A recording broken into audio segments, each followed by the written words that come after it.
3. Assalamualaikum warahmatullahi wabarakatuh. Kami dari kelompok 5 ingin memenuhi tugas video hukum Islam yang beranggotakan Saya Lutfia Sapitri dengan NIM B1A124026. Saya Abel Bintang Aulia dengan NIM B1A124017. saya Nesha Widya Gistia dengan NIM B1A124003. Saya Muhammad Jafar Sodik dengan NIM B1A124033. Saya Alisa Azrul Salsabila dengan NIM B1A124002. Saya Gustin Zahokoldia dengan NIM B1A124016. Saya Rosalia Boris Lalahi dengan NIM B1A124001. Aku butuh uang buat beli obat ibu. Nggak ada lagi yang bisa aku pinjam. Ya.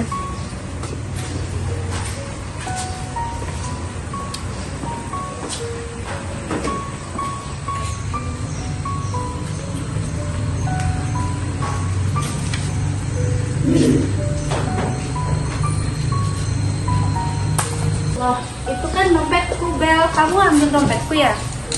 Maaf Gustin, aku cuma butuh sebentar. Ibuku sakit, aku benar-benar bingung harus gimana. Tapi kan itu mencuri, Bel. Kamu nggak ngomong apa-apa, langsung ambil aja.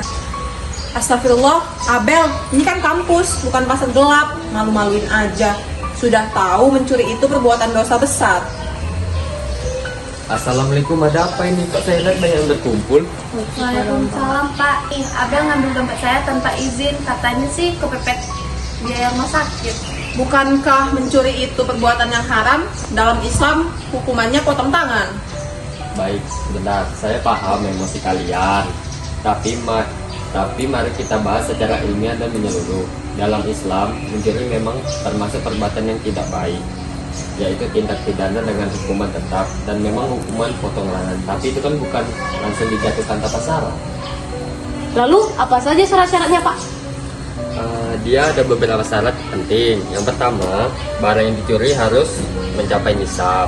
Yang kedua, barang harus berada di tempat yang aman. Yang ketiga, pelaku harus balik, sadar dan tidak terpaksa. Yang keempat, tidak dalam kondisi darurat.